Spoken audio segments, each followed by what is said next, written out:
तुतारे जर उभा राहिले तर त्याचा फटका नेमका कुणाला बसेल? काय माहित नाही, लोक निर्णय तिथं घेणार आहेत. विषय एवढाच आहे की त्यांची जी युती आहे त्याला फटका नक्कीच बसेल. म्हणजे एक तर शिंदे साहेबांचं ते ऐकत नाहीत आणि भाजपचं जरा जास्तच ऐकायला लागलेत.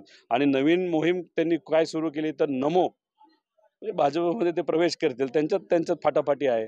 अहो, हे जे सगळे पक्ष आहेत आज जे बीजेपी बरोबर लढत आहेत त्यांचे 40 आमदार आहेत, बरोबर आहे. अजितदादांचे 40 आमदार, एकनाथ शिंदे साहेबांचे 40 आमदार. आणि अशा परिस्थितीमध्ये त्यांना बीजेपीची एक अपॉइंटमेंट घेण्यासाठी 10-10 दिवस घालवावे लागतात. आणि एक आमदार असणारा पक्ष जो आहे मनसे, त्याला लगेच बोलवलं जातं, लाल सतरंजी हांतरली जाते. म्हणजे ह्याच्यात बघा काय करतात. आता उदयनराजे साहेबांचा जेव्हा प्रवेश होता तेव्हा केवढा मोठा कार्यक्रम घेतला. उदयनराजे साहेब आता दिल्लीत 3 दिवस झाले बसून आहेत, त्यांना वेळ सुद्धा देत नाही.